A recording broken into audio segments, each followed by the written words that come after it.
Hello, good morning po mga ka-farmers. Muli po tayo nagbabalik dito sa ating munting channel. Ako nga po pala si Bumberong Farmer. Pasensya na po kayo mga farmers kung medyo matagal tayo hindi nakapag-upload. Medyo naging busy lang tayo sa ating trabaho. At for today's video mga ka-farmers, sa ating pagbabalik ay ipapakita ko sa inyo yung pag-aabunan ko ng sili. Ito nga pala ay sili panigang, kaneko at saka po chitay variety. Ayan. At bago tayong patuloy, shout out po muna sa ating lahat. Sana po ay nasa maayos kayong kalagayan ng mga kapwa ko magugulay. Laban-labang po tayo kahit po sobrang mura ng gulay ngayon. At mahalaga po ay nabibenta pa po. So ayun mga farmers, ito nga pala yung aking tanim na sili. Sili panigang, kaneko at Patriot F1 at saka po yung kaneko hotpot 207 sili panigang. 9 days na po ito simula ng aking tinanim at naka first na abono na po ako. At makikita niyo mga farmers, may mga bulaklak na po siya. Madami po pala tayong tanim ngayon mga farmers. Itong area ko na ito ay 2,000 puno na sili. Tapos yung pong ampalaya natin, 3 lata po yun. Na kasalukuyan po tayo nagpipitas, nakasyam na pitas na po tayo. At ito po yung ating sitawan naman, kalahating kilo po yan, galante ang variety. 53 days po at nag-uumpisa na rin magbulaklak. Tapos yun po ang ating ampalaya, mestiza po ng variety. Bali hindi po yan magkakasabay. May pa po itong gitna, June po yung may dulo at yung pakaduluduluhan ay July. Dahil nun po kung nagtanim ako dyan ay may mga sitaw pa, inintay ko pa pong mamatay. At ngayon nga mga farmers ay nag-aayos ako nitong drip dahil magpapasipsip tayo ng abono para sa ating tanim na sili. Ayan po. Medyo nag-upgrade tayo sa ating taniman, hindi kagaya dati. Mano-mano lang tayo ngayon, naka-drip na po tayo. Ito po yung drip natin. 20 cm po yung na yan. 20 cm po yung butas niyan. Pagitan. Simula dito hanggang dito 20 cm. Tapos ito po lahat ay nabili ko lang sa Shopee. Kung gusto niyo rin po magtanong, kontakin niyo lang po sa Facebook si Mr. Don Silva po. Magaganda po yung mga tinda niya, lahat po ay quality. Ayan mga farmers. Kung kayo po ay may tanong o gusto niyo po magkabit ng drip, ay message nyo lang po ako dito sa atin pong channel at kayo po ay akin sasagutin. Ayan mga farmers, hindi po ako naglagay ng plastic mulching dahil bala ko itong lagyan ng i-broadcast dito yung abono pag malalaki na at saka mga mga tagito organic gaya po ng chicken manure, goat manure o kaya po ay dumi ng baka. Yan mga ka-farmers, sa 9 days po ay maganda na yung sili natin. Sa panahon po ngayon mga ka-farmers, dito sa lugar namin sili lang po yung mahal. Lahat po ng gulay ay bagsak,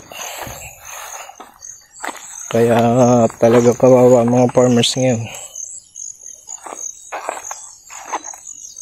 Pero nabibenta pa naman po. Ang ginagawa po lang namin ay na lang po, irarasyon na lang po, hindi na wholesalan. Kasi pag wholesalan po ay talagang wala, hindi na halos mabili. Ayan mga farmers, bago ko pala ito tinaniman mga farmers ay nispray ko muna ng glyphosate itong tataniman ko. Tapos pinahukay ko yan, mano-mano lang. Dahil hindi pasok dito yung traktor sa lugar ko, masikip yung daan.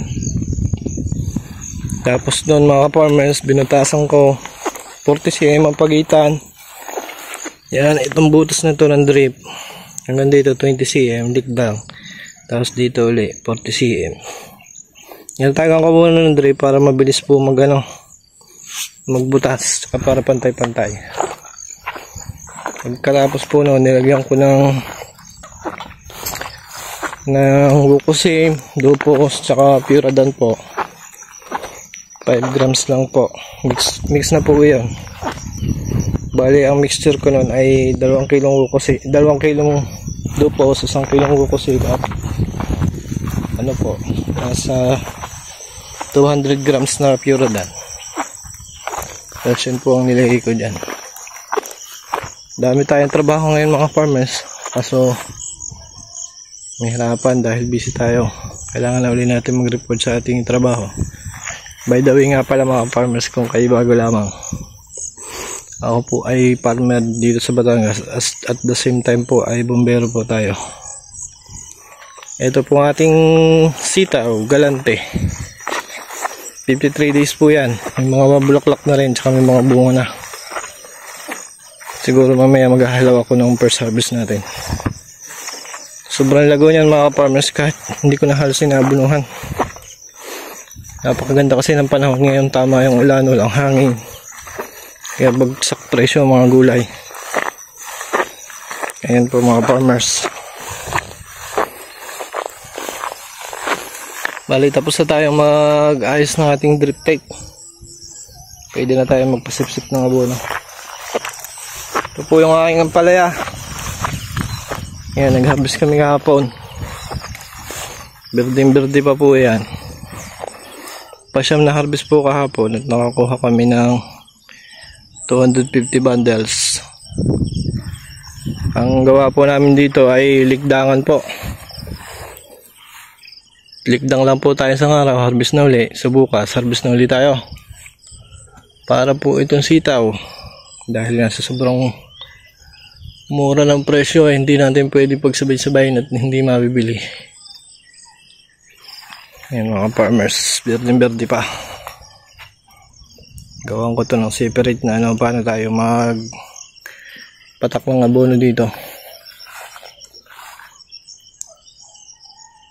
Ito pala yung tanim po na isang puno na upo. Yan, panggulay lang, daming bunga.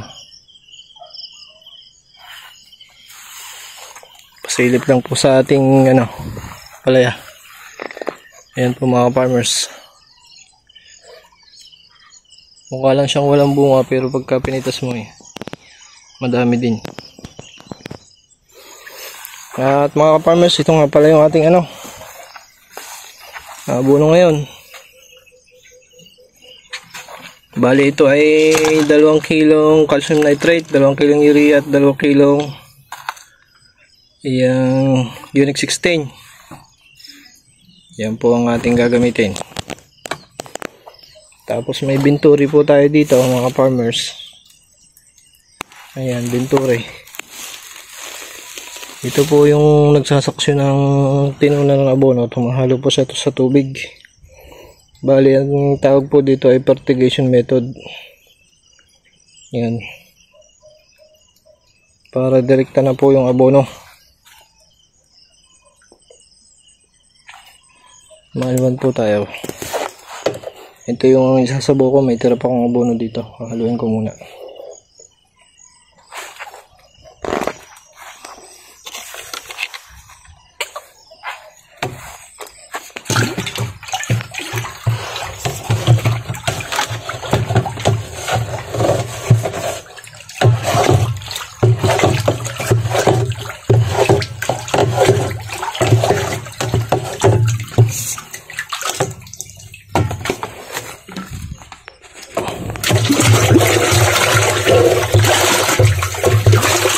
Sayang dito sa mga farmers, tuloy na ang abono.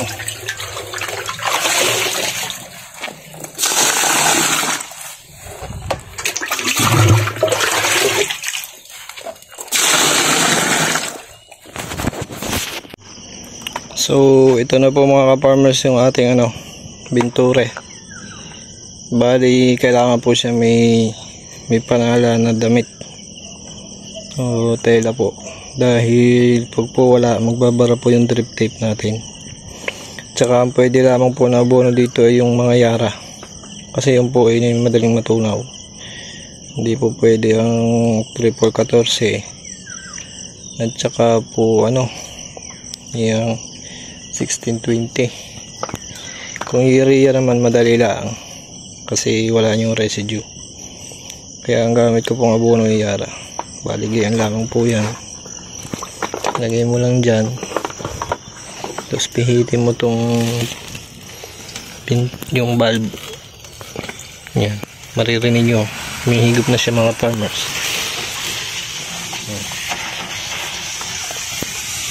Tapos yun pong abono nyan, mahalo na po yan sa tubig galing po sa main line. Halo na po yan sa drip. Fertigation po ang tawag dito. Ayan po mga farmers. Pansinin nyo, unti-unting bumababa yung level ng tubig sa drum. Hinihigop siya ng binture.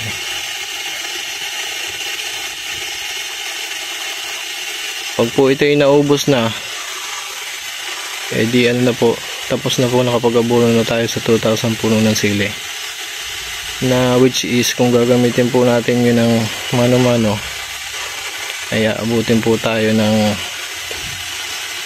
mahabang oras. Tsaka kung kukuha pa tayong tao, kung wala tayong hindi tayo available. Kaya napakaganda po nitong fertigation method. Ayan mga farmers, pansinin nyo, paubos na yung hindi pala, yung bumababa na yung level ng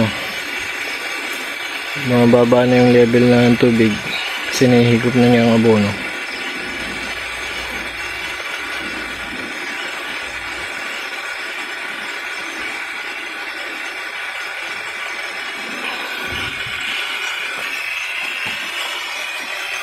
Tapos pagka po ganito nagbabara natin itong kalib-kalibin lang yan para masip-sip.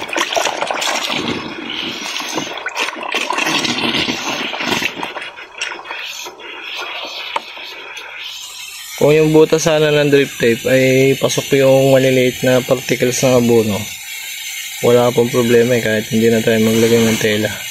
Kaso hindi po pwede, magbabara yung drip tape natin. Tapos isa po sa maintenance natin sa drip, lagi po natin ipa-flushing po yung dulo. Tanggalin po natin yung pinaka end cap nya para po mapatastusan natin ng maiging sa tubig, para po mawala yung mga latak kung meron man. Ganun lang po yung maintenance natin sa drip tape.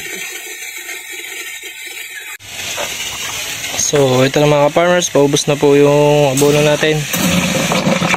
Ayan. Ito lang itong mahirap dito. From time to time, pag nababarahan, kailangan mo tanggalin yung bara. Pero madali lang naman yung gawin. Tsaka isa pang problema dito mga farmers, hindi ito pwede sa volume na abono. Pinaka maximum lang nito hanggang mga 8 kilos lang. Pag sobrang tapang na ng abono, hindi na siya mahigop, bumabala na siya. Mapapahigop mo yun, pero di konti-konti ang bilyot mo, matagal. Pero kahit gano'n, mas mabilis pa rin siya kaysa mano-mano mo siyang gagawin. Even naman yung distribution yan, dahil pag sinaraduhan mo yung valve na yun, ito yung valve, yung tubig niyan dito lang yan dadaan. Tapos pagdaan nyo dito, ihigupin niya yung abono, tsaka kasi dadaan doon, magmimix sila. Yun yung binture. Pero hindi ko rin ito palaging ginagamit pag wala lang akong time. Nagmamano-mano pa rin ako para talagang sure ball. Hello mga farmers, tapos na po tayo magpahigop ng abono sa ating binture. Bale, ito na siya. Ngayon, buhayin pa natin yung drip para yung mga abono pa sa drip ay matulak. Ayan po. Kung makikita nyo, ayun o, puti-puti. Abono yan.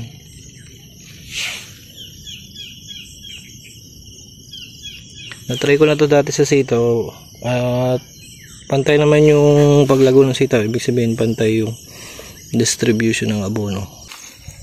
So hanggang dito na lang po mga farmers, at kung bago lang kayo sa aming Muntig channel, don't forget to like, share, and subscribe para po lagi po kayong updated. Hanggang sa muli, ingat po tayong lahat. God bless.